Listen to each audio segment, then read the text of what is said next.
All right, so I'll do the intro and then we can get started. Great. I think this is gonna be fun. Yay. I really hope so, because this is how I'm spending my Friday night, Tracy. This episode of Off My Shelf contains coarse language and adult conversation. Listener discretion is advised.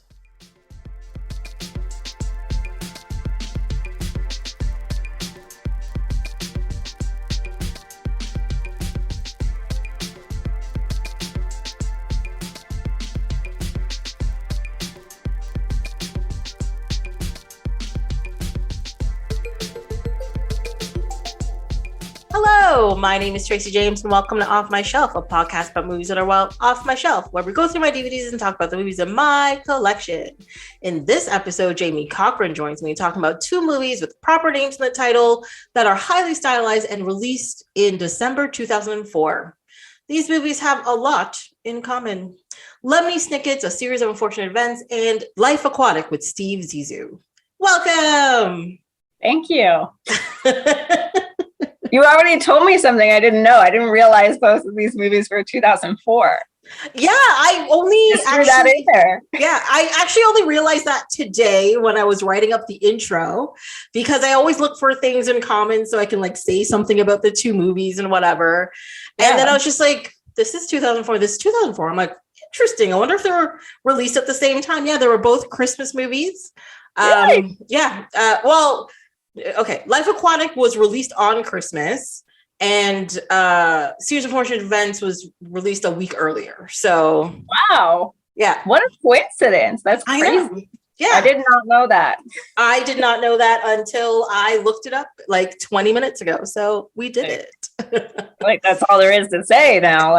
Exactly. We're like, and we're done. We're done here. Yeah, no, I had no idea. That's wild because I think there are some. I mean, it's interesting that they're paired together in more ways than just that. Like, I think there are some other similarities between the two. Yeah. And rewatching both of these, like, I like, so Life Aquatic, I think, as the same with you, is my favorite Wes Anderson movie. Even with everything he's released after, and his movies continue to be great, except for Darjeeling Limited. It's still my favorite movie by him. And A Series of Unfortunate Events, I rewatched it because I had watched the first season of the TV show. I didn't watch the second season, which I really should get back to. I keep saying I will. But watching the movie, I'm like, I really like the movie too. So I was very happy with this whole rewatching process was very great for me. Yeah, I was trying to think. There's 3 seasons, I think, in this series, right? Okay. I'm not 100% sure. I feel like I only watched 2. I don't think I finished it. Mm-hmm. But I should. I liked it. It's just I didn't finish the series. It's a bit for me a bit of a toss up between Fantastic Mr. Fox and Life Aquatic. They're both like 2 of my. I do love them. Yeah, Fantastic Mr. Fox is amazing. But all Wes Anderson movies are amazing. I like them all. I have not watched French Dispatch yet. Ooh, I have. Yeah. Have you? Yeah. I actually really enjoyed it. It's actually not even that long of a movie, but watching it, it feels long in a good way. Like it's just so much stuff happens because it's broken up into like vignettes, right? It's 4, I think it's 4 stories or 5 stories put together as like one thing. Right. Because it's technically based on articles from the last issue of the French Dispatch, which is a magazine that they put out. And so they do these last bunch of stories and just like, I guess it's the usual Wes Anderson thing where there's just like a lot of detail and a lot of dialogue and a lot of just general like content and like visually and audibly and all that kind of stuff put together, and each story is just so different but the same, you know what I mean, but just so well done that you're just like at the end of it you're just like, this has to have been like 4 hours, but it was so good, and it was like 1 hour and 45 minutes, and I was like, what, this is crazy. Yeah. I've been meaning to watch it. I think Sean mentioned yesterday that it's on Disney Plus now, so I might check tonight, even, depending what time we wrap up here. But I'd like to watch that. But I assume just based on what I've heard from other people that's probably not going to replace Life Aquatic or Fantastic Mr. Fox as my favorite movie. No, it's not. I can still say that confidently. I like actually one that a lot of people forget about is Isle of Dog, which yes, I like that I love Isle of Dog. I think that's the only Wes Anderson movie I haven't seen in a theater besides Bottle Rocket, because that was his first movie and I'd never heard of him before. I saw in theaters. Yeah. Oh, yeah. I definitely saw this in theaters too, with my brother and a friend of his, who at the end of the movie was like, "That was lame. The claymation was crappy." And I was like, "I hate you. I don't know why we know you. This makes no sense." Hopefully he's not listening to the show today. He's like, "I hate that guy." Fingers crossed. I don't know. But yeah, no, I really like both of these movies, and I mean, A Series of Unfortunate Events both of these movies has a couple of things where you're just like, ugh, but also they have aged in a way that doesn't make you like, oh, that's bad, they shouldn't have done that, because it actually still fits with the whole like story well, and like the character. So, but we can get into those things later. It's fine. Sure. Whenever you like, Tracy. So I guess let's start with A Series of Unfortunate Events. I don't even know how to start with this one. I just really liked it. So I can't even remember. Like, I know I watched it before, and it was, I think, a long time ago, but I couldn't really remember. Like, I knew what happened because I had watched the TV series, like I don't know. It was just like my memory of it wasn't very good. And so I rewatched it last weekend. But I had thought I didn't like this movie. Oh. And then I rewatched it and I was like, it's a fine movie. Like, I don't know why I thought I didn't like it. And I wonder if it was like, when I was going into like watching the series, I really didn't think I'd like the TV series. And maybe that somehow got confused in my mind to me thinking back on it. Like, oh, I thought I wouldn't like the TV series because I didn't like the movie. And I just forgot, but I did like the movie. Mm-hmm. So yeah. I really thought I didn't when I agreed to do this. I was like, they're perfect. One movie I love, one I don't, but I actually do. I mean, I didn't quite have the same feeling. I really thought rewatching this, I would hate it because I liked the TV show. But what really happened was I watched it and I was like, wait, isn't this scene missing? Wait, what happened to this scene? And then I realized, no, those scenes were in the TV show, not the movie. Yeah. Because they told the story more cohesively and they followed the books more, whereas the movie kind of like, like they chopped up pieces of, 3 books, put them in there and then like made that a movie, because there was supposed to be a sequel, which actually turned into them just making the TV show instead. Right. Did you read the books? Have you read them? I have not read the books. No. There's 13 books altogether. And like the 13th book is like, it's the last book is called The End. So I'm assuming no more is coming out after that. Okay. But as I said, I haven't watched the TV show. So I don't know if, at the end of season 3, like it's the end or if they're going to do more stuff or whatever, but hopefully that's where it goes. I don't know. Speaking of the end, mm-hmm. to skip over the whole movie and get to the end.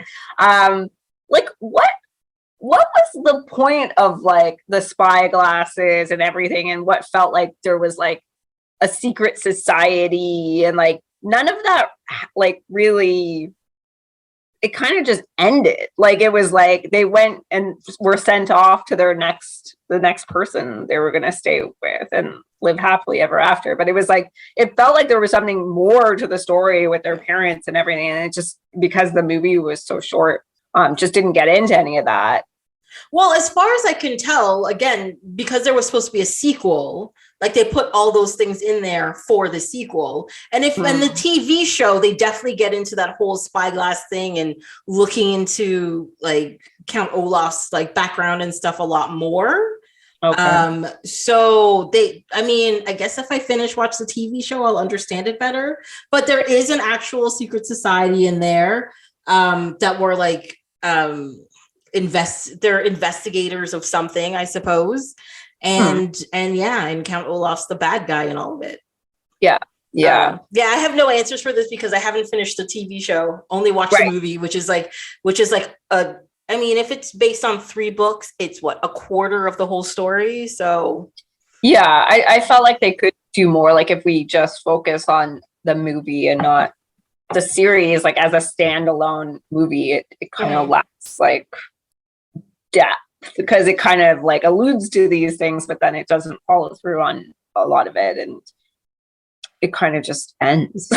And because of that, it's true, it does seem a little bit superficial. But one thing I did really enjoy about it was especially the character of the kids. Like, I know it's based on books, maybe that's why the characters seem so well constructed and put together, but I really liked the kids in it. And the fact that like each of them have their own like unique ability and they know how to work well together, and they get along, but they complain to each other but never bicker, and they're not mean, but they just work really well as a team, and I really like those kids. Like, I just like them. The 2 older ones for sure. One of the things I don't like about the movie is the baby, like the talking baby. I just don't like it at all. And like her like special power is to bite things. Like, it's just like, it's weird. And like, I guess so. I don't know. There's just something about it. I don't know how to describe it. It just seems really like, and like she's just like talking and only they understand her, like, and it's just like, I don't know. There's something about it. I had the opposite feeling for that. I was like, every time they did subtitles for her, I was like, that's hilarious. Really? I don't like that. Like, stop that. I don't like it. It's so like, I don't know, almost too funny or like comedic for like, I don't know what I wanted to be like. It's like Jim Carrey's already like the lighthearted character in it that's funny and like, well, not lighthearted, that's the wrong word, but like bringing that like comedic element in already. And so it just, I don't know that it needed the additional character. It felt like it was thrown in for like cuteness rather than like substance. Like, I don't know. Oh, that probably is what it was. As I said, I haven't read the book, so I can't really like compare the 2 or whatever. One thing I did come across is the fact that what's the boy's name? The boy in the series, he is Klaus. Yes, he's actually supposed to be like pretty much blind, even though he likes to read and stuff. He's supposed to wear glasses. And I was reading through like this is one aspect in the books that is completely wrong about the character and blah blah blah blah blah. Somebody was complaining about it. They guess they like the book or something. But everything else about the characters were apparently exactly the same as the books based on what I read. Okay. Yeah. So I don't know. But one thing I did like about this movie is that every single scene in this movie has somebody you're like, oh, it's that person. Oh, it's that guy. Oh, I know her. It's like, all right, what is happening? Which I thought was really fun. Well, because even like the acting troupe, like randomly Craig Ferguson and Jennifer Coolidge is part of it. What is up with that? Because I was looking, I was like, is that Craig Ferguson? Oh my God, that's Craig Ferguson. He doesn't even have a name. Yeah, it's true. Yeah, there's like these bigger actors just like in the background. Like, maybe, I guess Jim Carrey just brings that with him. Like, it's like a big, like, he's a big name that like people just sign up. I don't know. People are just like, I just want to be on set and hang out for a little bit. All right, put on a dress and where's the makeup? All right, done. They're there. Yeah. Did find that scene like where they're all there on the stage, and like, what's her name is, what's the girl's name again? The girl's name. Violet? Yes. Violet? She's played by Emily Browning. She has to like marry Count Olaf, is like, I don't know. I didn't like which is it's very uncomfortable. Yes. It's uncomfortable. It's like, I don't know, like, it's just, she's just too young that it's like, I don't know, like, I just felt like it was a weird scene. Well, yeah, she's supposed to be what, 14? And he's what, like 50? I don't know. And he's like, well, I'm gonna marry you, and everybody's just like, I mean, the kids are like, ew, and everybody's like, it's a play. I'm like, but even in a play, even if she's acting, that looks really wrong. And you're like, oh, yes, that's not right. Yeah, it was weird. That part was weird. I mean, it seems to be a weird thing going through the last couple of movies I've like talked about on here, because what was the last one I did? Like Labyrinth, that happens, where it's like David Bowie and the girl, and he's all just like leering at her all the time. And I'm just like, don't do that. This makes me uncomfortable. Also in like Legend with the Lord of Darkness and the girl in that as well. And you're just like, you're an old omnipotent being and she is a child. Can we not do this right now? Thank you. Yeah. And now this one. Apparently this is a regular theme. I don't know. Is it just like that newer movies don't do that at all, that I'm not used to it, that I'm like uncomfortable with it? I don't know. Like, you know, it just... I don't know. I find this is going to sound creepy and weird, but apparently incest is the new thing that makes me uncomfortable, because it seems to be showing up a lot since Game of Thrones, for example. And I'm just like, why is this being normalized? Please, can we not do this? I don't know that is being normalized. Quote unquote, you know, but like they're presenting it in things more often. And I'm just like, no, like, why is this necessary? Yeah, because like it's looked down upon, of course, and all of the things. You're like, this is wrong. Don't do this. It wasn't sexy in Game of Thrones. No, it definitely was not. It's very cringy. But at the same time, I'm like, why is this a topic that's coming up in all of these things all of a sudden? But it's just, it's all kinds of wrong. Yeah, incest is making a comeback for really bizarre. I don't know. It's like we're back in the 1700s again. Woohoo! Yeah, I don't know. We've gone from child brides to incest. It's like I started at the end of the movie and I'm working my way back. Yes. I'm not sure why. Yeah. But we're even working from that scene. Like, I just found it so weird. Well, I guess throughout the whole movie, the adults in this movie, it's not that they don't even listen to the children. It's the fact that they're so inept and so incompetent at everything about being an adult that you're just like, what is wrong with you? Yeah. I wonder, it's kind of, I mean, I haven't read the books, but like, it's really like the story is told from the kid's perspective. So it makes sense that it would like exaggerate that, right? Because like as a kid, it just seems like nobody's listening to you and everyone's just like thinks they're smarter than you, and that's really not the truth. And I just feel like it was supposed to be from the child's perspective. So they really emphasized that. Okay, that makes sense. I don't know, because I always think about it as being from Lemony Snicket's point of view. And, you know, based on all of this, I have a feeling Lemony Snicket is actually Klaus, but I don't know. They never really explained who he is or whatever. Whoa. Mind blown.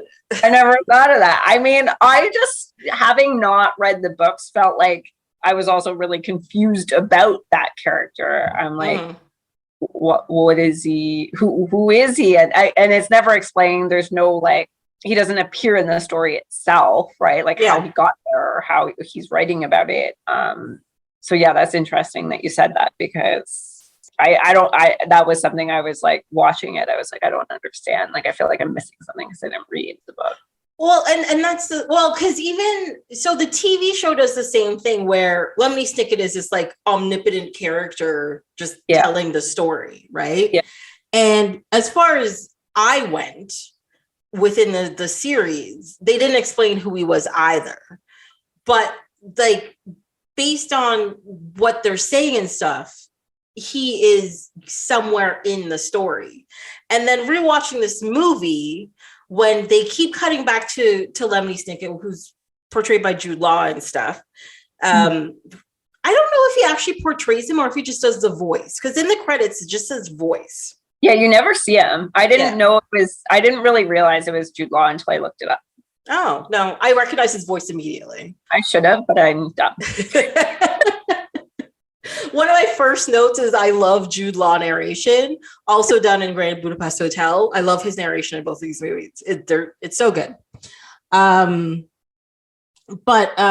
yeah, at the end of the movie, when he's like putting together his manuscript and stuff and like setting up the string, there's a part where he pulls out the spyglass, and looks at it and then puts it away. And I was like, and it made me sit up because it's like, because the way the scene before it sets it up, I'm just like, is he hinting that he's Klaus? Like that's you're what right. I got from it. Really so Klaus.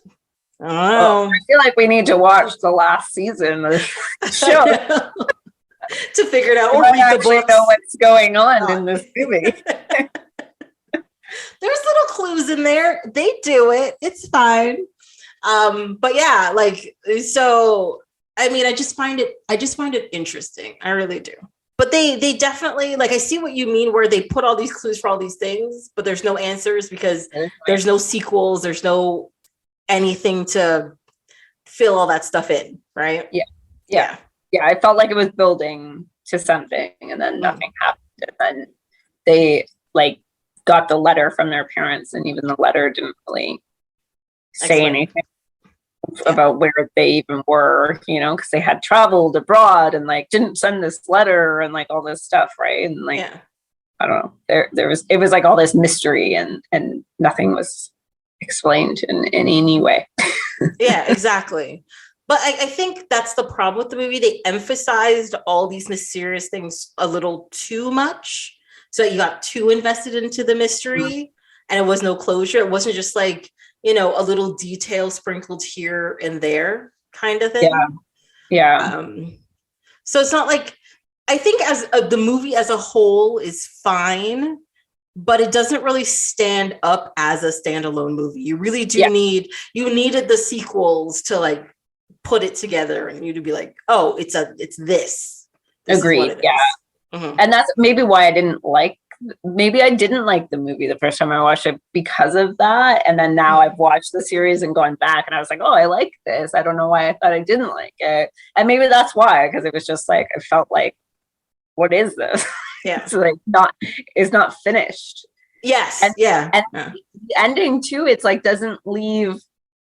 It's like there could be a sequel, but it's kind of like the way they did it. It's like they're driving off to the sunset and then they were like, and then everything was fine from there on in, kind of like narration. And it was like the end. And I just didn't feel like. Really? No, it wasn't. Because didn't they say something like Count Olaf was made to go through all the trials and stuff, but then he escaped from them. So then they're going off to their new home, true. But Count Olaf is still out there, essentially, is what they were saying. Yeah. I don't know. I don't always pay attention. Like, great, it's over. You're like, and done. Off you go. Yes.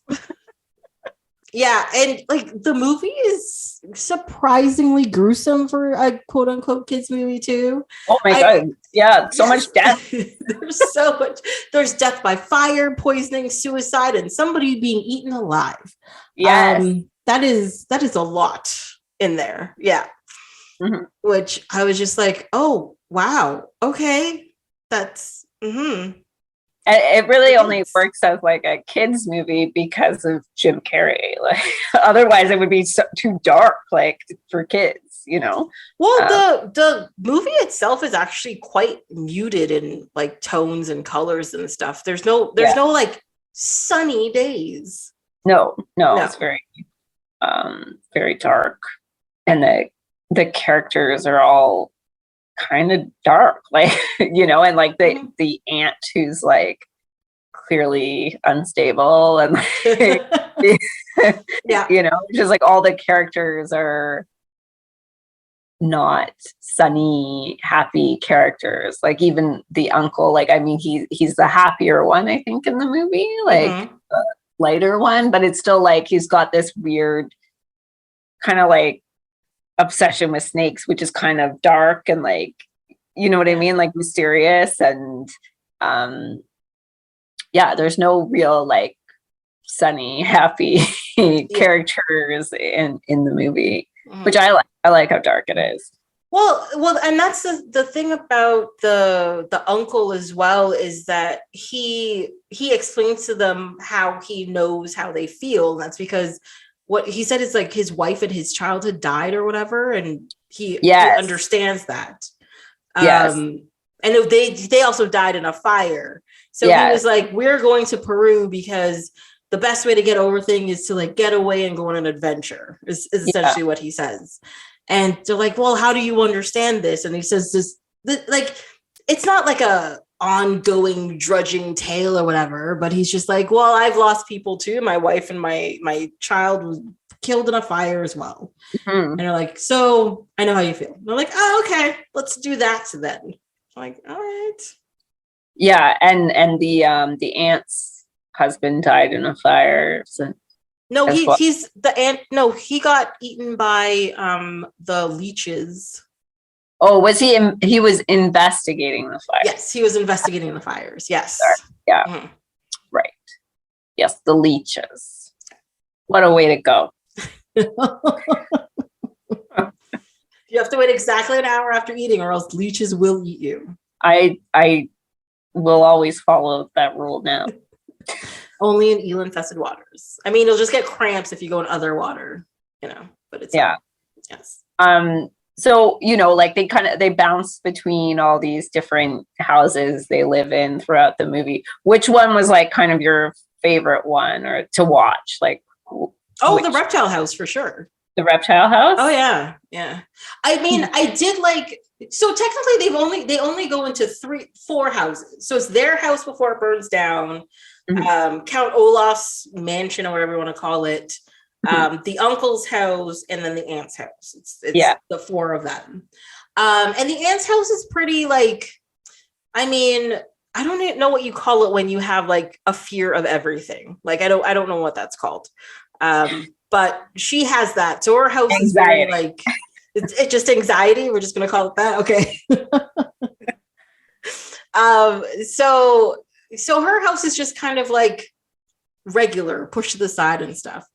But the uncle's house, which is what is it? It's from the book called The Reptile Room, because reptiles.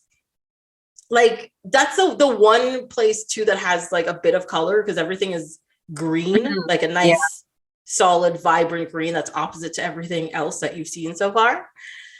And I don't know, it's just like a really nice space. I'm not a huge fan of snakes and stuff, but you know, I could be in there. I could do that place. In there? Yeah.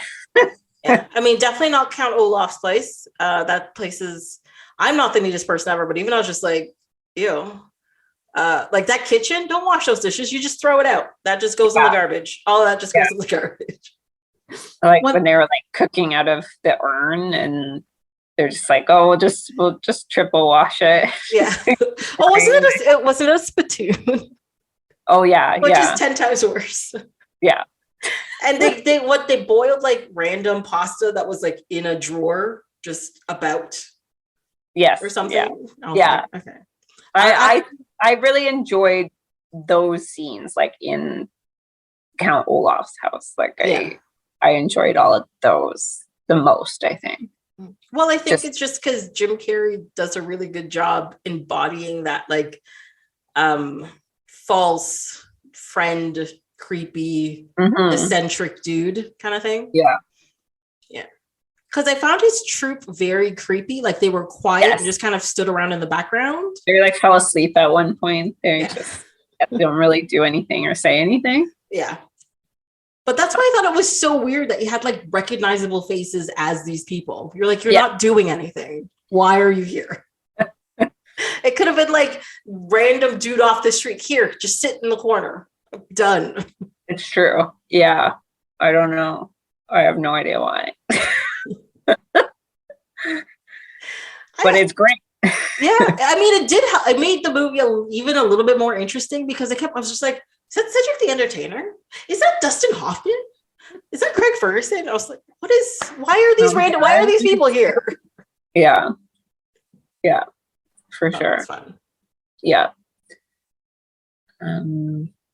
What else do we want to talk about on this one? I wanted to ask a question. Oh, sure. So I don't even remember why I came up. Something about an irrational fear comes up in the movie. Her fear of like the doorknob randomly exploding out of nowhere was like her irrational fear or whatever. Yeah. Do you have an irrational fear? Yeah, I mean, I don't know, like, are they irrational? It's hard for me to say they're they're rational to me. It makes sense that I am afraid of them, but I don't know, like, I don't like flying or heights, like. Oh no, those are rational fears. Those are rational fears. Some say they are irrational. Okay. I don't know. I have an irrational fear of lava. I know it. Yeah, like. Well, that would kill you if you were I get it, but that's the thing. I have never been around or in a place where I could be consumed by lava in any way, but yet I have a thorough irrational fear of it. I don't know. Is that why you didn't come to Hawaii?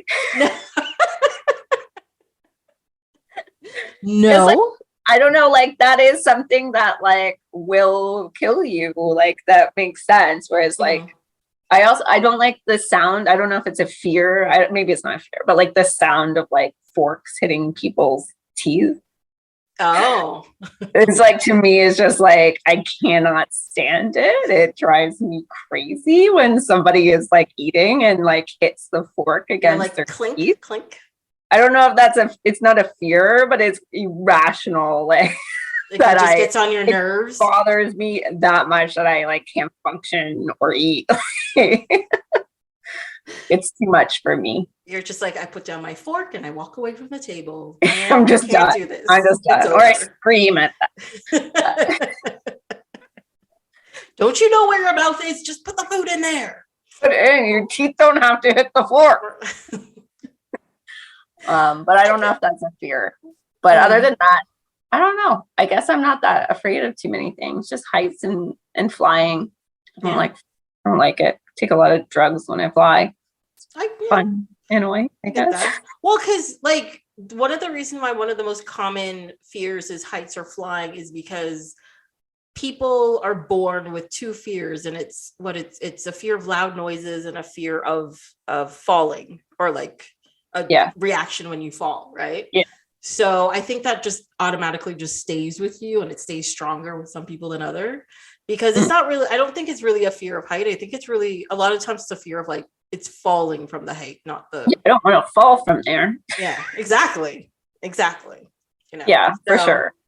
Yeah, I get that. That's why I think it's completely rational. Those are rational fears. I don't know what an irrational fear is then. I can't think of one, because they all are rational in some way. Like, to me, my fear of lava is irrational because I don't know where it comes from and it makes no sense to me. I've never been near lava. Honestly, Tracy, if I was like gonna go somewhere and there's lava, I'd be afraid too. Like, you know, but like I'm at home right now and there's no lava, so I don't have any fear right now of lava. But I would if it was coming my way, slowly creeping towards you. Yes. Yeah, it's not that slow. It's true. It's like a wave. There's Volcano. Is that the one that takes place in Los Angeles? Yes. I always remember the scene where the guy is on like the train and he's getting everybody off, and they're like, the conductor is still at the front, and the guy runs and gets the conductor, but by the time he gets to the back, the lava's like past it, and he tries to like jump, but he lands in it but stays the conductor, but he dies and he like melts into the lava, and it's like a really over dramatic shitty scene. But oh my god, the first time I saw that, I was just like, and The fear is back. Okay. So is that like the first time you felt the fear? Oh no, I've had this. Oh no, I've had this fear since I was very young. Because to get over the fear, I watched that in Dante's Peak. They came out the same year. I was going to help you get over the fear. I don't know. Okay. It's what you do. Okay, you have to face your fears. What they tell you, and that's what I tried to do. Yeah. But no, do not enjoy it. It's a good movie. I like that movie. I haven't seen it. You probably don't like it anymore if you watch it again, to be honest. I really liked that movie when I was younger. I thought it was funny. You and me had very different reactions to it at the time, obviously. Yeah, I think so. Yeah. I mean, I've had nightmares since I was a kid of tornadoes. I just always been afraid of that. I always had nightmares about it. But I don't know. Is that irrational? Like, it's. Have you ever been anywhere where there's a tornado? Have you been stuck in a tornado? Lots of times. Yeah.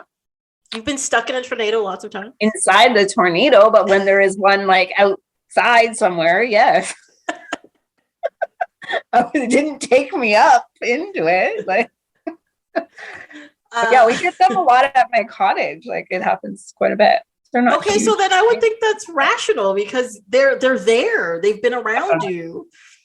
I think we need someone else to come on this show and tell us what an irrational fear is, because we got nothing. We don't know.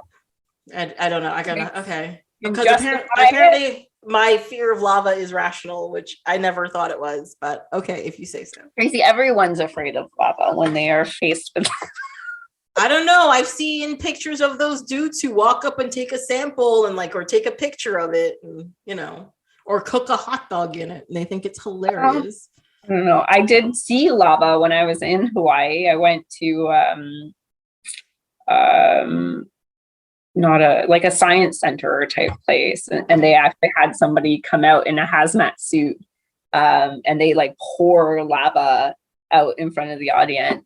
Yeah, I would have been like, nope. Mm-mm. You just get up and leave. Yeah. I would not have enjoyed that. Like a pail of lava. It wasn't enough to sink the place. Still not okay? Okay. Yeah, no. We don't have to talk about lava anymore. Okay. Because I'm afraid of tornadoes or heights or planes or whatever, but I can still talk about them. Mm-hmm. But I can't talk about plane crashes and stuff. I can't. I have to leave the room. I can't talk about it. So you've never seen movies like Alive or? Well, I've seen them, and it's probably why I don't like.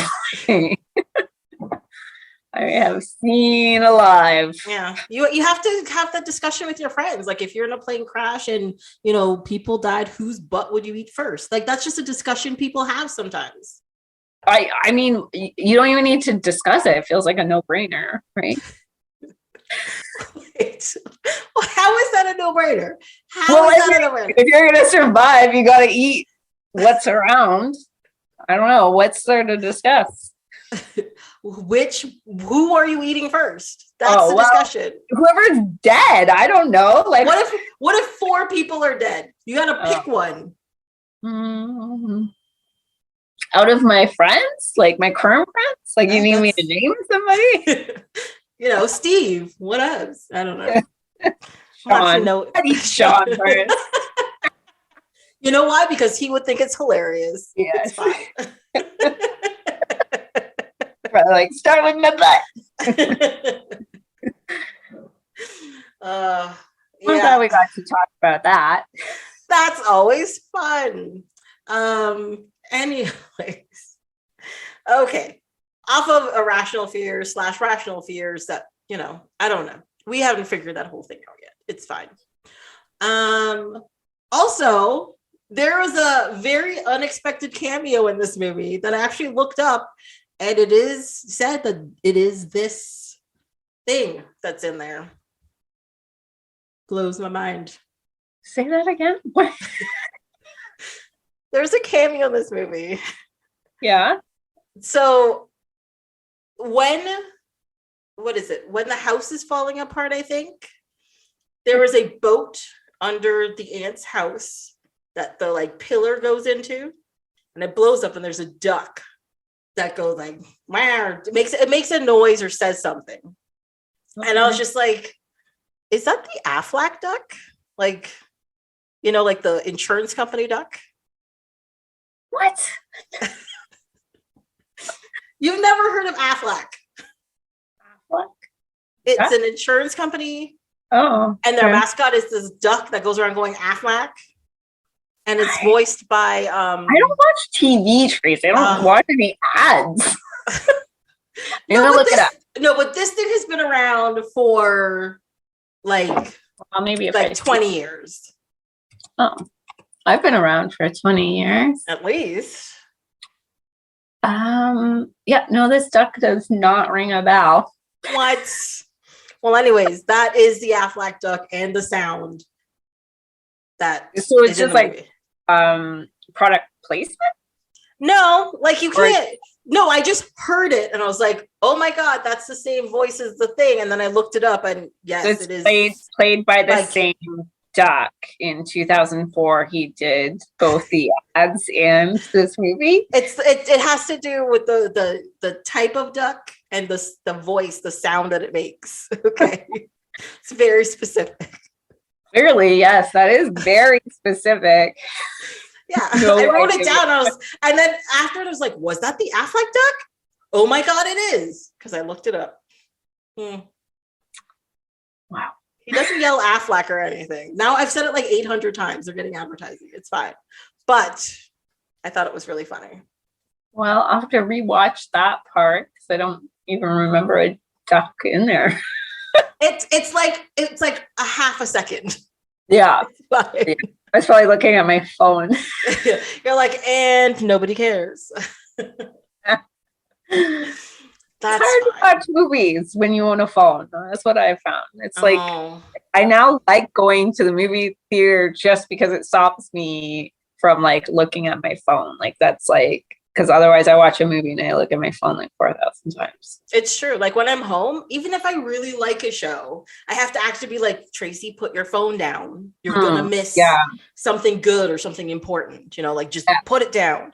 But as soon as there's like, as people know, I watch things on TV. But as soon as there's an ad, I pick up my phone. I'm like, oh my God, I've missed all of the things in the last 10 minutes. I think that's it. It's like I need ads so that I can take a break and look at my phone instead of missing stuff in the show or movie. Mm-hmm. I'm really bad at it when for comedies for some reason. Like I think with dramas a lot of the time, like I'll get really into it and not be distracted. But for some reason with comedies, it's like, and they're shorter because it's like a half hour. It's like you look down at your phone, look back up, and it's over. Yeah. And I'm like, I just missed a whole 22-minute episode. Mm-hmm. I think though, because comedies are just so light, like you don't really have to visually pay attention to a comedy to get it. I find most of the time, like you can listen to it and it's okay, but like with dramas, it's all about like nuance and like the scene and the whatever's going on and like were they smiling when they said that or were they frowning when they said that? Well, you know, you have to like really see the thing that's happening to get like the real intense drama.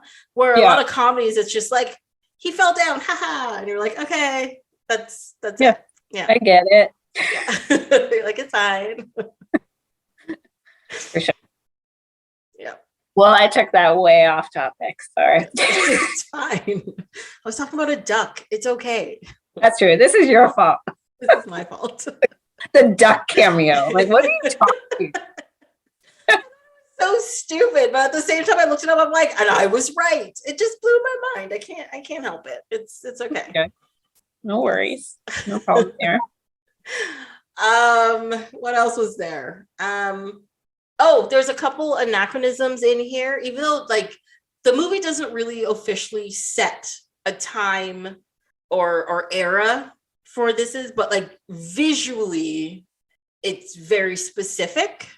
But there's two specific anachronisms in the show that I was like, these seem out of place, but the way they did it works as well, which the two things were like Count Olaf having like a remote lock for his car, which I was just like, what the fuck? But also okay. And then there's the whole car phone thing. It's like an old timey phone, but in your car, and you can call each other. That's true. Yeah. Those were the two things that stuck out to me. I'm like, should they have this in here? Are they just here for comedy reasons? I think it's just comedy. Yeah, it's like so out of place that it's funny. Yeah. Because that like when he beeps the car, like it is really out of place. It's almost like jarring and funny because it's just, I don't know. There's nothing else kind of like that going on.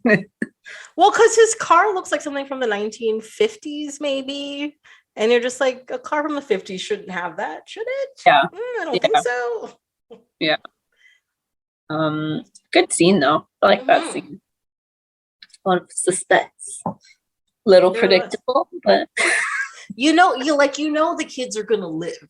They're going to live. She's going to start tying her hair up and save the day. Exactly. That's how they work together. Love it. I was also thinking though, like when they break open that like smaller window in the front of the car, like they could just reach their hands down and probably unlock the car from the outside. I don't think she could have gotten her hand out the window. No. Well, because so yes, I'm an old person, so I remember how these things work. Because those little triangles were vents, because there didn't used to be air conditioning, and they're at the front of the door where your handle is down at the back of the door. So even if they could get their hand, I don't think they'd be able to reach the handle. Right. I was thinking it was at the back for some reason, but yeah, I guess that makes sense. The little else made sense, really. Like, it's like they got the spring, and it's like somehow able to like get that wrapped around. It's very like cartoon like. I found that scene where they have like like a woman like tied up like a million times lying on the tracks, and somebody's trying to like get her off, kind of thing. What is it? It's like what is it, vaudevillian or whatever kind of thing. Yeah. But I think that's what's fun about the scene. It is that old-timey style kind of ridiculousness. But I also think that's one of the reasons why the movie gets away with some of the things it does, because it does have that like that non-modern, old feel, classic Hollywood kind of storytelling to it. Where everything's like overly dramatic. Even the narration is just like, oh, you don't understand. Like, these are truly unfortunate events because of blah, blah, blah. And you're just like, really? Are they? Yeah. But it's fun that way. Yeah, it is fun. Yeah. And then it's just kind of, it's just so dark, like visually, whereas you kind of think of like the Hollywood films a little like lighter, just. Yeah, like a lot of films right now are really saturated with their color. And I'm not talking just like superhero movies, like well, not the Batman. I saw the Batman the other day, and goddamn, is that movie dark. Like visually, it is just dark. It is night all the time. But he doesn't have to do everything in the dark. Like, what? He's a Batman. But like a lot of superhero movies, like it's a lot of saturated bright colors and stuff. But even like period pieces or just like comedies, dramas, everything is just like this abundance of color everywhere. I mean, we're going to talk Wes Anderson soon, and Wes Anderson is obsessed with like crazy color palettes. That's why it was so interesting to pair these together, because they're so opposite in that way. Like, it's funny to watch them back to back. Yeah, they're both like so highly stylized, both of them, that you're just like, it's really interesting to watch how a style, like a visual style, can affect how you perceive and take in a story, because like half of Wes Anderson's storytelling is the visual style that he presents. And this movie as well, like Unfortunate Events, does depend a lot on the styling of the scenes, like the costumes and like the backgrounds and like the false perspectives and all that kind of stuff in it, is really part of the storytelling. Like you know, like with lots of movies where the location is part of the, like, is another character in the story. I think both of these movies do that. For sure. Yeah. Yeah. Life Aquatic's like visually it's so much to look at. Like you can watch that movie so many times and you won't see everything that's going on in the background. It's like each time I watch it, I pick up on something. And then Series of Unfortunate Events is like almost the opposite of that. It was just like very like dreary, dark. Like I think of the house that the aunt lives in. It's like there's like hardly anything going on in the background at all. It's just like totally black and like dusty, and like there's some cobwebs and like whatever, you know, and it's totally opposite in that way, but then they both visually tells a story, you know, in and of itself. And but yeah, Life Aquatic is just beautiful to look at. I just, every time I watch it, I forget things too, and then I watch it and then I get excited, like the whale in the background all the time. Like they have the like pet whale at their house, and then they're just like having a meeting and the whale is just in the background staring at them through a window, and he's just in the background the whole time. And I'm like, I forgot about that because I hadn't watched it in a while. And then like, you know, obviously like the Belafonte is just like this open like set basically, and you can see all of the rooms at the same time. It's just like opened up and sliced in half, and like it's just visually there's just so much going on. It's like looking at, you know, one of those like really detailed puzzles, and there's just so many little pieces. Yeah, okay, so I think we're talking about Life Aquatic now. Well, it's really what we're here for. I mean, look, I really enjoyed A Series of Unfortunate Events, but yes, we are really here to talk about Life Aquatic because I love this movie, and watching it again today, it just solidified how much and why I love this movie. And you have just said like 10 things that I absolutely agree with, and there are things that just make it fantastic. Yeah. Like from the opening scene to the closing, like to the end of the credits where Sue George is singing, you're like, what? Yeah. I mean, the soundtrack is fantastic, but every Wes Anderson movie is like an amazing soundtrack, but this one specifically I love. Saw Sue George live doing an acoustic set of the David Bowie covers, and it was just like incredible to watch. And it's like the soundtrack's just so beautiful in this film, and it's just, I love that he's just like sitting there in the background just playing on like the boat, you know, and like just pops up once in a while, and it's just like, I don't know, there's just something so nice about it. I don't know, I just love watching this movie. It's so fun to watch. It is, yeah. Like I mean, dialogue wise and like visually, it's just so rich, you know, like you just get so much from it.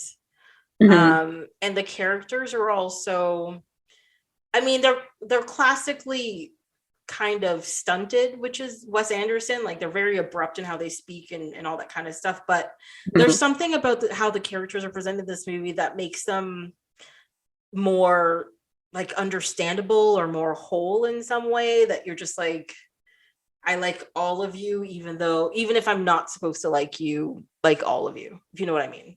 It's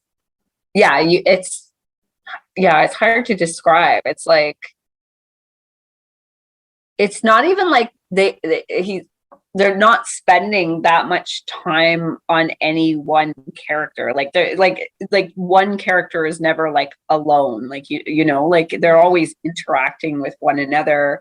So it's not like you're like empathizing with one character. It's like Jane, she's pregnant. Her like boyfriend who's married to somebody else has like ditched her and she's on her own now, and like there's all this stuff going on, but it's never really like the focus. So you're never like really like so close to her that you're like really empathizing with her, but you like her, and like want her to be okay. And like I don't know, it's like, and same with like the wife, what is her name, Eleanor? Eleanor, yeah, I think so. You know, and it's like she's kind of like this complicated character. It's like you don't know whether to like her or not like her, you know, but you do, like, you know, without it ever being like, there's not like a ton of like, there's that one scene where you see her just like lying in bed, I think, like, and you just see her through the window and she's just smoking a cigarette because she's sad that like Ned died, and like the coffin, like the funeral scene. Yeah, like the funeral scene, and like, and it's just like you never really, beside that, like it's got to be like 10 seconds long. It's not very long that you see that, but like besides that, you're never really like interacting with her as like the audience, like, you know what I mean? It's not about her, but then you see these like soft little moments, and I don't know, it just makes you like all of the characters, like, you know what I mean? Even though she may have done things that would like make her maybe unlikable in other scenes, and I don't know, but there's no bad person, and there's no bad guy. Even what's Jeff Goldblum's character's name? Like he's even like, you're not supposed to like him. He's like the rival, right? But you like him. Like it's like you just like everybody. Like I don't know. I disagree with that last one, because I'm sorry, as soon as he rolls up that paper and hits the dog Cody, I'm just like, go fuck yourself. I don't like you. You are the worst Jeff Goldblum character. What the hell? Actually, no. The Igby Goes Down character is worse. But yeah, no, I was real mad at that part. But they all left Cody behind. They just abandoned him on an island. He is not the only bad one. Like, I mean, to be honest, they were running from their lives and people were shooting at them. But yes, I understand what you mean. Steve is just like, we have to go back for Cody, and everybody just goes. They just shake their heads like, no, like, we're not going back for this three-legged dog. Yeah.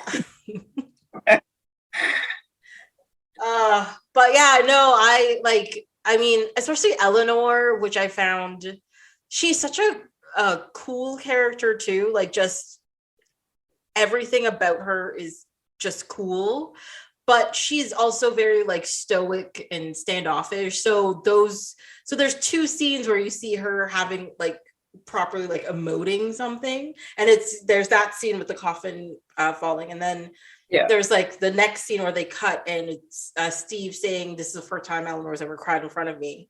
And you're just like, oh my god, she does have feelings and stuff. But yeah, and like you like, I think if anybody else played her, she would have just come across as bitchy, you know. But Anjelica Huston does such a good job at like that balance of a cool, calm demeanor without coming across like rude or aloof, you know. And then when the emotions come out, yes, it hits you like, oh my god, like she's emoting. This is a big thing. She lost also, the son. But it's also not surprising that she would react that way, you know. Yeah. And even like Steve Zissou himself, he's kind of an asshole throughout the whole movie. He's not particularly nice. He's not great.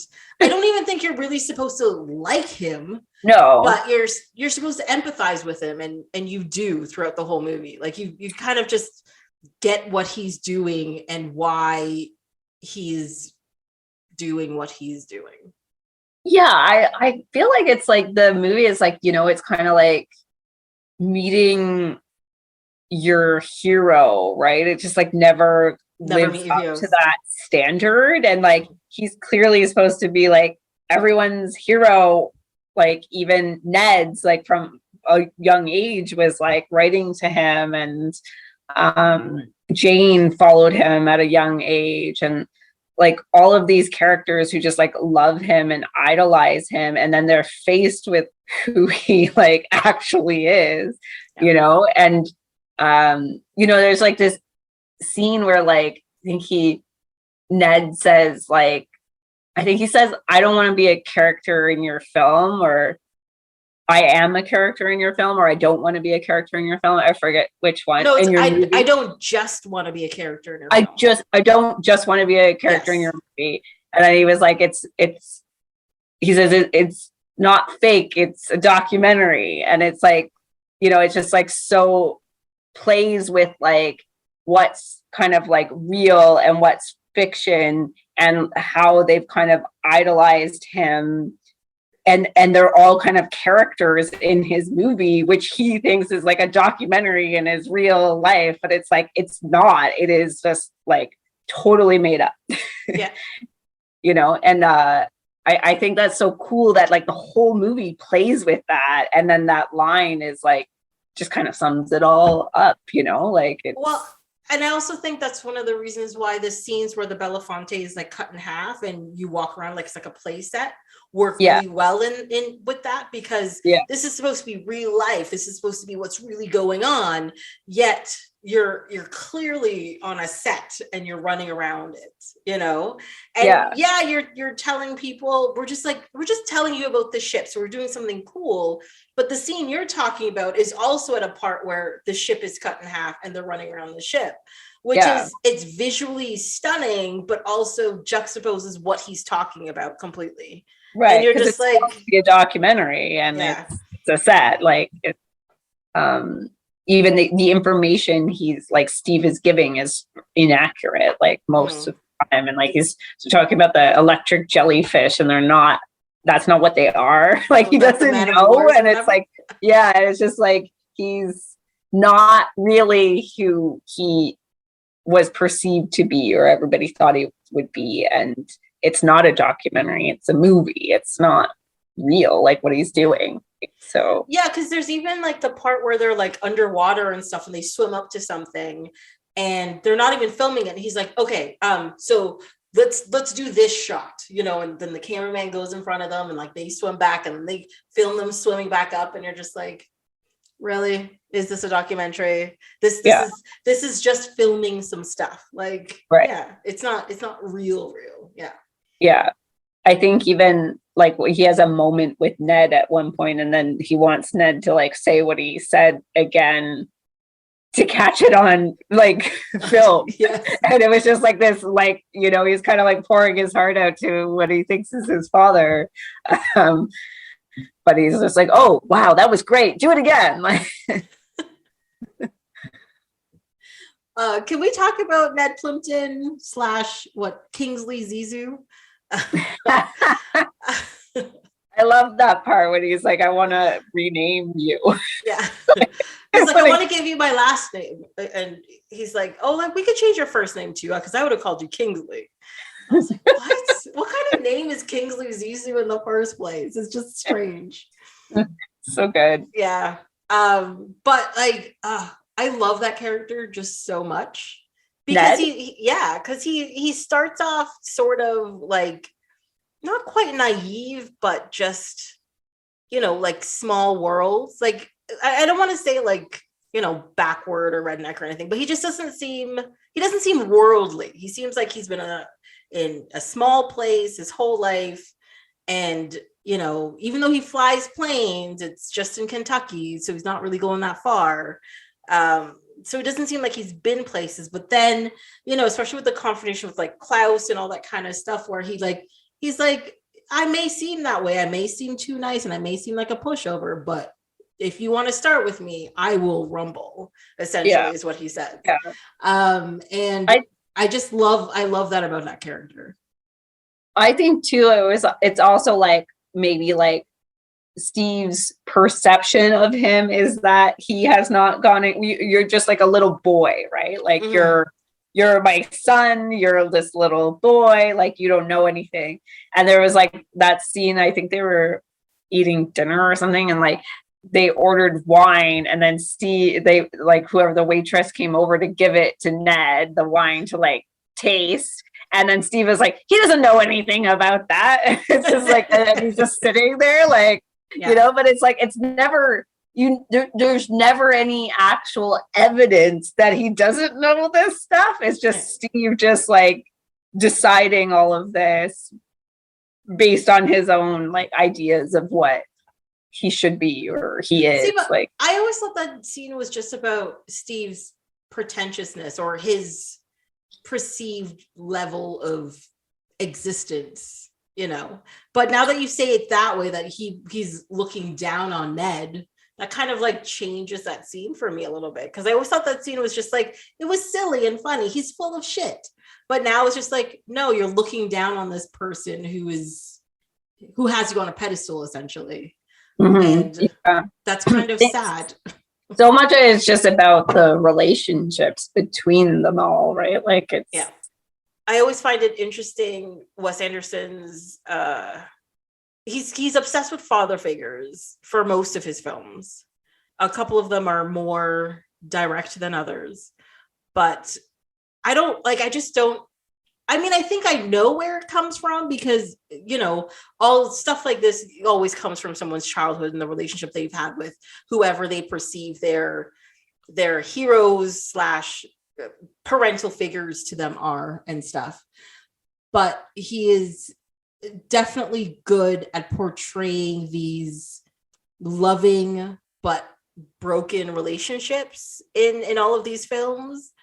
And you always understand both sides of the relationship, and you always like both sides of the relationship, but you also see why they're flawed and why they're broken, and why they don't always work. And I just think that's good or well done. It's not good. Mm-hmm. Good is the wrong word.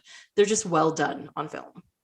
Right. Because they're always just, it's complex, right? It's never just like a straightforward relationship. It's like, I don't know, like something that has to be, that's just not, I don't know, like not clear, I guess, and it needs to be like worked out. It's more complex than just like, everything being fine, even though it's like, they're not negative, like bad relationships. Like, you know what I mean? Like you watch a movie where like the father is like physically abusive or like, like verbally abusive. It's never that. It's like this subtle, like complex, like challenge of like that relationship, which is like more real in some ways for like most people to relate to, right? Because it's like most relationships are challenging and difficult and things you have to work through, and like I don't know, it just shows it in this other kind of light that it's not always just this easy thing, right? Mm-hmm. Yeah, there's always like that that lack of understanding that a discussion or two would fix. Mm-hmm. But there's always one of the people, which is it's usually the father figure, who just they don't have time, or they just don't want to listen to that discussion or be part of it because it's too many emotions, or it's just a little too much. And they're just like, well, we can't do this right now. Let's do something else. We'll figure it out later. And then of course, something has to happen within all of these stories that make them understand without the discussion what it is to be a good father or a good father figure to this person who looks up to them, or at least wants to be a part of their life, or to be, part of that world, which, is like, in this story, it's a sad point because, he only realizes when Ned dies, but at the same time, I think if Ned lived in this movie, he never would have made it to that point. Right. He would have changed or gotten that outlook or just sort of, evolved himself kind of thing. Yeah. I mean, two things. One, it's interesting that Ned wasn't even his son, right? Mm-hmm. Like he wasn't even his son. So, but then, The other point I wanted to make was like at the end of the film, like, well, I guess to your point, not the point I want to make, but at the end of the film, when he like carries the kid on his shoulders and like, it's like down the stairs, it's like it's like he's become that kind of like father figure. It's like he's fallen to it. And I think just visually, it's like very in your face at the end when he's like walking away and doing that. But yeah, it's I think it's interesting that the whole piece about it not being Ned not being his actual biological son, because it's never really discussed. Like, no. You know, it's just Eleanor mentions it to Jane in, you know, like a really short scene, like where they're talking to one another. And I think it's the only time they're ever talking to one another in the entire movie. And she mentions it to her. And then it's never mentioned again. And it's like, did Ned know? Did Steve know? Did Steve even know that? Like, well, you don't know. Like, well, that's the thing. Like, because that scene too, like, Eleanor mentions that besides her, Steve, and you know, and she's going to be telling Jane, nobody knows about this. But my thing is, as well, is like I'm thinking this happened. You know, Ned's supposed to be like 30 something years old or whatever. Yeah, and when Eleanor and Steve Zissou got married, it was later. So she was in her 30s because he's the second husband. Mm-hmm. And, you know, maybe before that he wasn't shooting blanks, because they said he's shooting blanks because he was, he's been underwater half his life or whatever. Mm-hmm. But nobody does like a test. Nobody does anything. You know, Ned's mother believed he was his son. So... Mm-hmm. But after he dies, they're just like, you know what? There's no point looking this up. No point checking. Just, I now understand this father-son dynamic because of this person who may or may not have been my son. I'm going to choose to believe that he's my son, I think is kind of what happens. Right. Yeah. I mean, Eleanor too, like, I mean, it seems like her grief is like she's also accepted Ned as her son, but then after he dies, Steve asks her whether or not she would have been open to adopting Ned, and she said something like, he was 30 years old. And she's like, maybe I would have thought about it. But she doesn't even really answer the question, You know, like, I guess, I don't know. It's just interesting because it's like, you're just trying to figure out how like they actually feel about it. And it's like, clearly Steve thought he was his son, or wanted to treat him like he was his son in the end. But Eleanor, even though she was feeling grief, like she had lost a son, hadn't fully like accepted it, which was just, I don't know what to make of that. I guess I don't. Well, I don't know. Like, I think, you know, can you adopt a 30-year-old? Like, I don't think there's paperwork for that anymore at 30 years old. So I think to her, I think she's thinking that was just stupid. But but I think in the long run, you know, in her mind, the team Zissou was like her adopted family essentially. So to her, it was a moot question. Like, you're just like, these are people that are in my world. These are my people. It's fine. But yeah, I don't know. Like, I don't think she was questioning it. I think she was just thinking what he was saying was dumb. Right. Okay. That's how I took it. Okay.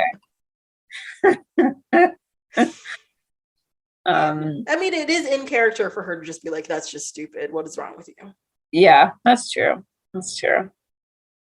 Well, should we talk about like kind of like the fantasy like aspect of the movie and like the like claymation and yes. Can we talk about the claymation? It's so beautiful. Like, that's one of the things I love about this movie is the combination of having like the live action, the documentary that they're making, and then within it, this like animation shows up. Yes.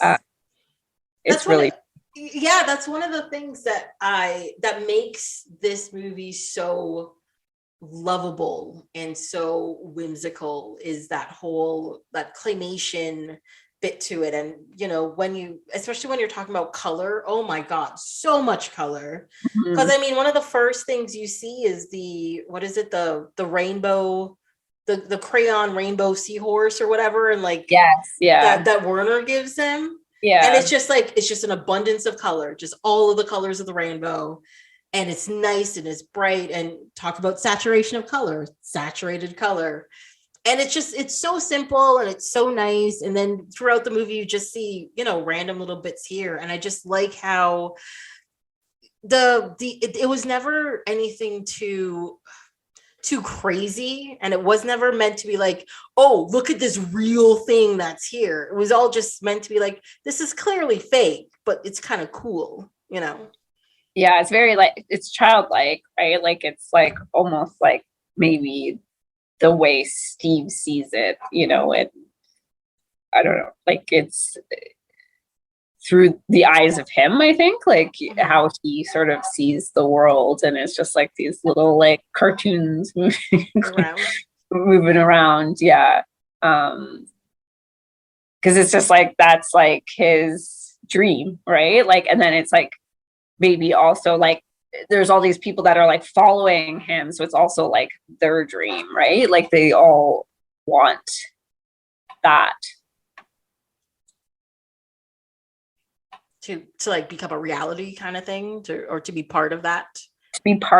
Yeah, like it's like this magical kind of thing that they've spent their whole like childhoods wanting to be like a part of, and then they're kind of there in it, and they're like literally in it. Like when they go down in the submarine, and then like the sharks like coming around and swimming around them, and it's like almost like glowing spots in the darkness, and it's so beautiful. And I don't know, it's like that was like, it's like a fantasy, right? Like it is. Yeah, because that scene was very like, I don't know, like 20,000 Leagues Under the Sea kind of thing, where you've got this like tiny boat and you've got this like giant thing, mysterious thing in the depth coming at you. Yeah. And yeah, it's just such a, like, the point where it comes in the story and everything as well is just like that. Like they build up the emotion in that scene so well, because you go right from like Ned dying, Ned funeral, and then you find the jaguar shark, the thing that killed Esteban, the thing that he set out to destroy. Yeah. And then you find this thing that is just like, it's a beautiful creature. And he's just like, yeah, I'm good. Let's go home. Like. Yeah, what did he say earlier? Was like, I'm not going to kill it. I'm just going to rough it up. I'm going to fight it, but I'll let it live or something. Yeah. He said he's making a revenge film. Yeah. But yeah. I mean, like, but that's such a crazy way to start the movie too, where it's like the first half and you're actually seeing the second half, and yes lost his best friend, and he's just like, no, we are gonna kill this thing that killed my best friend, who's believed in me my whole life. And they show the clip of the interview where they're on like a talk show, and the interviewer's just like, oh, Esteban, you're the brains of the outfit, then what does Steve Zissou bring? Well, he's the Zissou, He's the Zissou, yeah. Well, because I think it just shows that, especially with how much he missed Esteban, like I think Zissou believed that he was the only person who really like understood him, not just as like an oceanographer or a filmmaker, but as like a person and his experience. And you're like, no, this was my person. This is the person who understood me. And and now that person is gone, so my world is ruined, kind of thing. Do we ever see him? You only see him within the footage, right? You don't meet him as like a character within the actual story being told. But you do see him in the footage in the beginning. Yes. Yeah. You only see him for maybe 5 minutes throughout the whole movie. Yeah. I don't remember what he looks like. He's bald. He's got a mustache. All right. Yes. He's played by, who's he played by? I had to look up who he's played by and I was just like, no way. Seymour Castle. If you see his face, you'll know exactly who it is. He plays in Rushmore. He plays the father. What else? Yeah, he's done a crap load of things. He's got 219 acting credits. I don't know. That's a lot. Okay. Remember now. Yeah. Okay. But yeah. I don't know. I just like everything with it. I have very few notes about this movie because, again, I just started watching it and wrote a couple notes and then got lost in everything that was happening. This was a very easy movie for me not to pick up my phone. Oh, for sure. Yeah, for sure. There's just so much going on. It's I'm overstimulated when I watch this. It's and that's the thing. If I had to make notes on everything that caught my eye in this movie, I'd be here for the next month. Be there all day. All day you're trying to write everything down. Yeah. And there's just so many good one-liners. There's just a million of them. I love everything in this movie.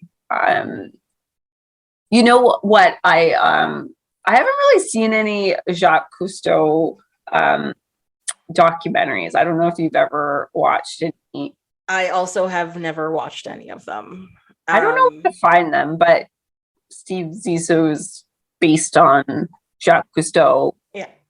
And I'm just curious to watch those movies to see. I don't know that much about him. I know a little bit about him. All I know is he was a nature ocean dude. Mm-hmm. And he talked about stuff sometimes. That's literally all I know. Yeah. Well, he was a documentary filmmaker and adventurous. But yeah, I just wonder how I'm sure there's not that many similarities there than the red hat and the documentary filmmaking and the ocean stuff.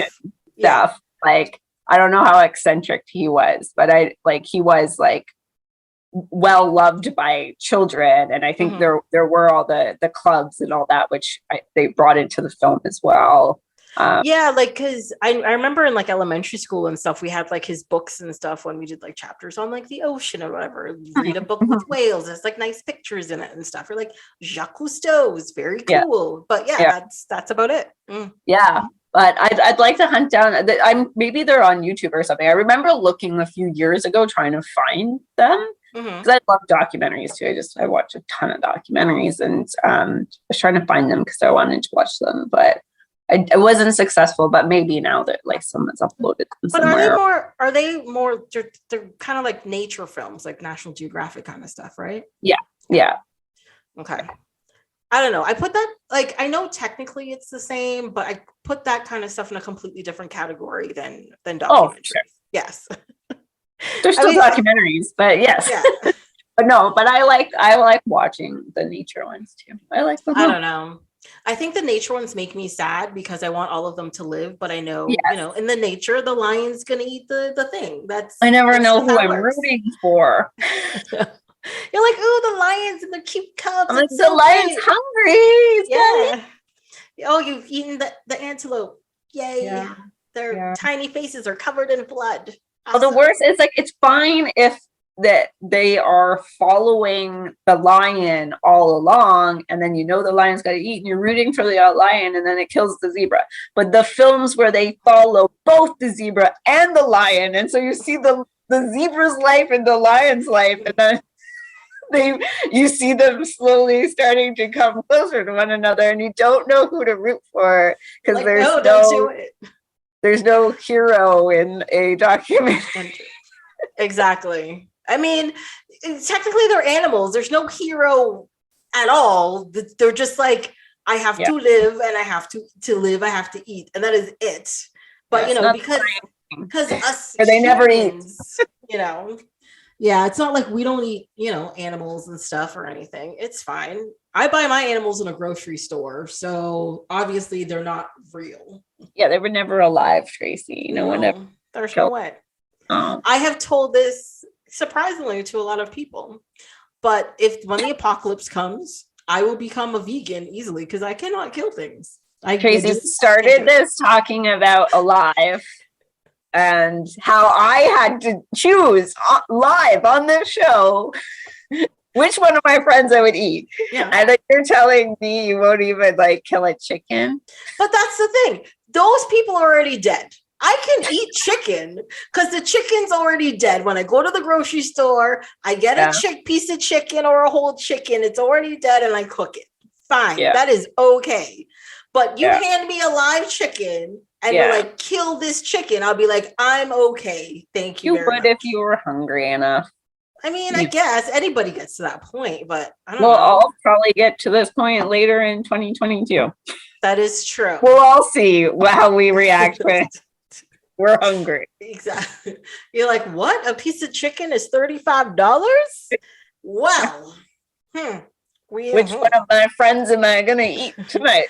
So like, hey, Jamie, how's it going? Just go. It's fine. It'll be a great year. Yeah, it's going to be awesome. I mean, there's always a flow to the apocalypse, You gotta start with a loss of some sort of commodity or item that everybody needs. Then there's just a societal collapse. Then, the cannibalism happens, and then the factions begin, so we're in between the loss of commodity and collapse of society. So we're in there. Yeah. We're at part 2. Like we need a board that just says with a pin, you are here, and the apocalypse all around us. Exactly. What's the arrow pointing towards us? To do the different thing. Yeah, that's all you need. Mm-hmm. Yeah. So in between those two things, I mean, I don't want to kill any animals, but who knows what will happen when I'm really hungry and a little kitten runs by. No. Just don't name it. Just don't name it. Don't give it a name. Yeah. Yeah. That's really dark. I'm so sorry. Well, I mean, you could edit it out, but I could. They should really know the real you.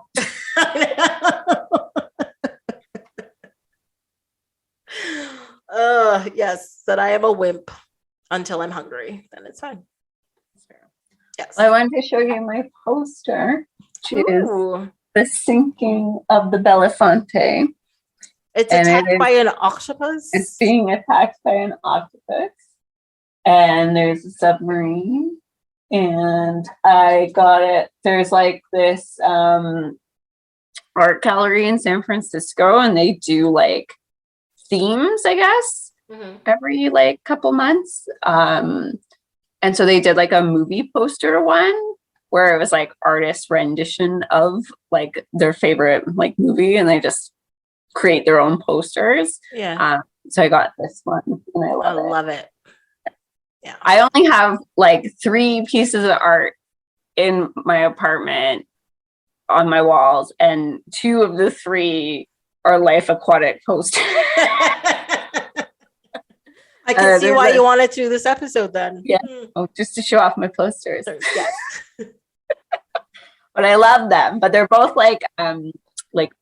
just prints, artists that did them, and which I like because I don't really want a movie poster, with everybody's names on it and actors, directors and everything. It just doesn't have the same feel as kind of somebody just made this. They were inspired by the movie and they made this, and it's cute and fun. Yeah, I like a lot of the minimalist posters that they put out sometimes for movies. It's just like, a shock of color and like the idea of the film just nicely visualized in a certain way with the title. That's it. Yeah. It's beautiful. Yeah. That's what I like too. It gets too busy. Like it does. With all their like writing and like the big block at the bottom that's all text and or when they coming soon across it. Like, all right. Yeah, and they'll list like all the actors' names at the tops, and it's just like it's too busy. I don't want that in my room. I'm not 17. Like yeah, I used to have all those posters in my room. Yeah. Yes. What else? I don't know. Like I said, I don't have a lot of that's one thing I wanted to talk about. So one thing that bothered me about this movie, which is actually like a pretty big plot point in the movie, is Zissou's love or like or want to like of Jane, but Jane likes Ned, right? Yeah. And I always think it's weird when, not just in films, but in like real life as well, if like two people like somebody, but that person likes one of them or neither of them, they're automatically just like, you're supposed to be mine. And you're just like, no, this other person has like emotions themselves. Just because you want them doesn't mean they want you. And I'm always just like, you guys, this is a lot. Why are you doing this? Not necessary. So you're bothered by the fact that Steve liked her and was like, wouldn't let it go kind of thing? Is that what you mean? Yeah, like he kept saying like, I liked her. She was mine. What are you doing? Where she made a choice. She's like, right. Well, I think it's funny, like it was supposed to be funny, like that he was like, yeah, she's mine, when it's like so clearly that she is not his. Yeah. I mean, like, especially like the part where they're at like the top of the boat and he's like, well, I'm going to fight you or whatever. Yeah. And he's just like going on and on about, about her. And like, he has just like no considerations for her feelings in any way, shape or form. Yeah. And she didn't slight him and she didn't do him anything. But I think that also happens in real life pretty regularly, and why like so many quote unquote crimes of passion happen that are so sad and so depressing and all that kind of stuff. But I think it's another reason why Steve doesn't fit the like hero, right? That he's supposed to be, right? Mm-hmm. And it's like for her, like going in there, like she also thought of him as this figure like she looked up to since she was a little girl. And then he's just ruining it for her, right? And it's, I don't know, kind of like it's just all kind of coming undone. That it's just like, it was all fake. And it's not this documentary, like, that he's made all these hit documentaries and like, none of them are real. Like, it's like, he is not like who they thought he was. And then they all have to like figure it out like themselves without him. Yeah. Well, and I think that's the scene at the end where he goes up to her and he's like, thank you for giving me a draft of the article or whatever. And he's like, and she asks like, what did you think of it? And he says at first he was really embarrassed about it, but he's like, no, this is who I am. This is what I did. And you were honest about it. And you're a good writer, because I think he was expecting her to just like tear into him in some way, but I think what she wrote was probably just a literal account of what happened.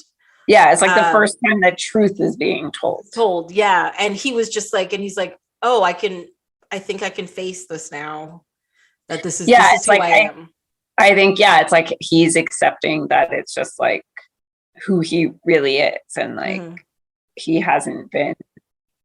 been living in this like fantasy with like all these fake animals and like sea creatures and everything. It's just like, it's all fantasy. It's all a set. It's all fake. And then in the end, it's like she wrote the truth about him and he's finally I don't know what the change was. So like, what was the change? I guess it was Ned's death that made him.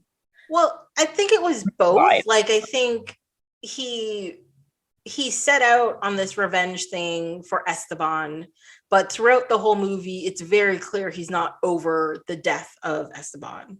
And then when he gets not really distracted, but forms this new relationship with Ned, and that's also taken away, I think the veil of the fantasy is lifted, kind of thing. And at the end of the movie, like, you see him sitting on the steps outside. He doesn't even want to watch the film that's been put out, because I think he can't handle probably how honest it is. But you also realize he's won the award for it, because it's like the best thing he's ever done. Yeah. And I think he realizes that not living in this fantasy and putting out the truth is the way to really live and to succeed and to be accepted in like the world that he wants to be accepted in. I agree. Yeah, makes sense. But I think that's like, Werner coming out and sitting beside him, and he's given him Ned's Team Zissou ring. He's sort of like, I think I could be a father figure kind of thing. To no one. To no one in particular, but no one in particular. Yes. But all the followers, this Team Zissou followers. Exactly. Yeah. I think he's just thinking now that he's like, I could be a better person. Or maybe not. Maybe a week later he's just like, fuck it, I'm an asshole still. I don't know. Yeah. Who knows?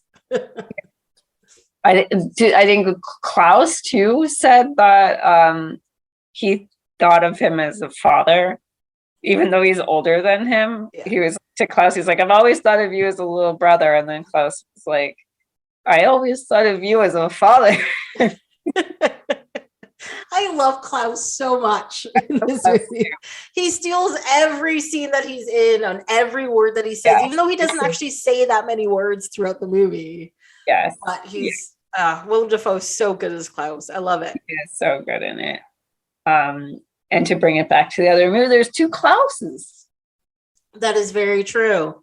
Another thing that goes together. I actually didn't realize that until we started talking.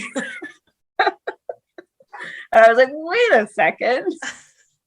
I didn't realize it until you said it, actually. I was like, you're right. I'm like, there's a lot of similarities between these movies. And I believe there's a little bit of claymation in A Series of Unfortunate Events as well.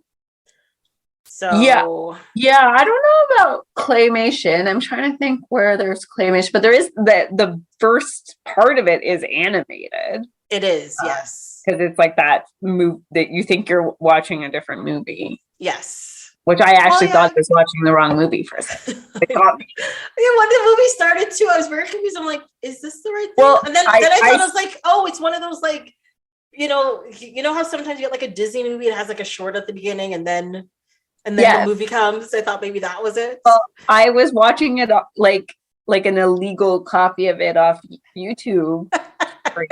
And like, so I thought maybe someone just like put the wrong thing in, because I didn't think I'd be able to get it for free on YouTube, right? Yeah. Because it's like, it's Paramount. Is it Paramount? No, it's DreamWorks, I think. DreamWorks? Yeah. So either way, I was like, it's probably gonna have been taken down, right? But then I clicked on it and it was playing, and then I was like, wait a second, this is like something else. And then I like fast forwarded it through. I'm like, oh yeah, this is a movie. That's totally it. Mm-hmm. It's Paramount, DreamWorks, Nickelodeon. Yeah, but it's not on Paramount Plus. Really? Yeah, I'm surprised. I would think that's where it would be. I like downloaded for my free 7-day trial. There is like nothing on there, and not even this, which is like, why isn't this on there? Like, what are you talking about? I'm gonna say it. Watch all of the Star Treks. What are you talking about? Star Trek? Yeah, it's on Paramount Plus. Well, I guess it's on Crave in Canada. It's on Crave in Canada. That's okay. You can still watch all the Star Treks. I'm just saying. Watch it on Crave. I'm not going to. You should. Thank you. I just don't know that I want to watch all of it. Fine. Maybe one episode a year. We'll pick some good episodes for you. Don't worry. We'll get you into it. We'll make you a fan. Okay. Totally gonna make you a fan. I probably would like the show. It's just I don't know. It's like I don't know where to. I don't know. And I guess too, it's a lot of content to like catch up on as well. Like I find it really, I find it really daunting to like, they're like, oh, you should watch this thing. There's 800 episodes. You're like, no, like, I just don't want to start there. Yeah.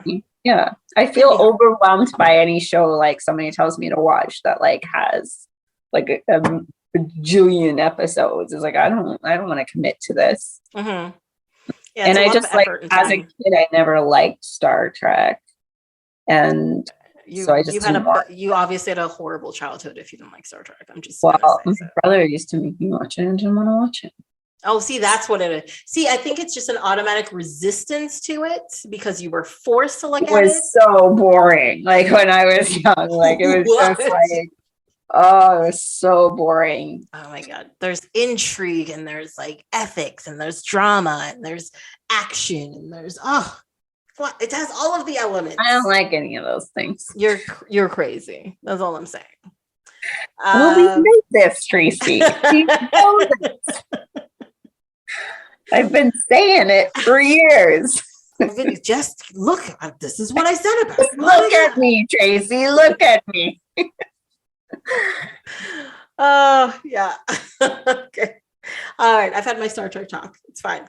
Glad you got it out with me. Yeah. I got it in there. Can't help it. So, what are your final thoughts on these two movies? Final thoughts. I mean, I like them both. Obviously, I like Life Aquatic like a million times more. But but I'm glad I rewatched A Series of Unfortunate Events. It's been a while, and I want to go back and watch the series because I know I did really enjoy the first season at least, and I don't know if I ever finished it. So I'd like to go and do that, and maybe we can talk about that some other time. Ooh, yes, I'd be down for that. Anyone who just sat through this whole thing listening and hasn't watched either of those movies yet, get out there. Get out there. You got to do it. You can do it with your time that you're listening to this and not watching. Trust me, you have to have some knowledge of both of the movies to understand anything that we've just said. Okay. And even if you've watched both of those movies, they probably don't understand anything we just said. Like, what is she talking about? That didn't happen. What's the thing with the duck? I don't know. It's fine. Yeah, the duck was, I'm going to go back and watch the duck scene because that went right over my head. It's little like, wah! That's it. That's the whole scene. Why? Sometimes things just trigger in my brain. It just happens. Yeah. I don't know. It's a weird thing. I do agree with you with these. I did like both of them. Life Aquatic is I just think it's one of the best things ever. So definitely watch both of them. But I think like the problem with A Series of Unfortunate Events, you said it earlier, it just feels unfinished. And I'm not saying this is a bad movie. I actually think it's a pretty good movie, but you'll definitely get more out of the series than watching the movie. But maybe do both, and you could see how, like what is it? NPH does Count Olaf in the TV show. Mm-hmm. That portrayal is very interesting in both of them, even though they do kind of the same thing, but there's nuances that are really cool that I like about it. Mm-hmm. Yeah. Yeah, that's it. That's all I got. I don't know. It's your final thought. Yeah. I don't know. I want to talk more about life, but I'm just going to start saying things like, oh, so good. This part's really good. I like this part too. This part's so good. What about this part? There's so many. Hold on. We did not talk about, what is his Mark, the guy who does like the music, the guy who's from Defoe, who does a lot of the music for the movie. What is his name? He has a weird name. Mark Motherbow. Motherbow? Yes. So he's a guy from Devo. And a lot of the music in it, so like the parts where like the Ping Island Rescue, the part where they're going swimming and they're just like, oh, music pumps into our headsets, blah blah blah. And a lot of just like the not really the score, but like when Sue George technically isn't singing, it's his music.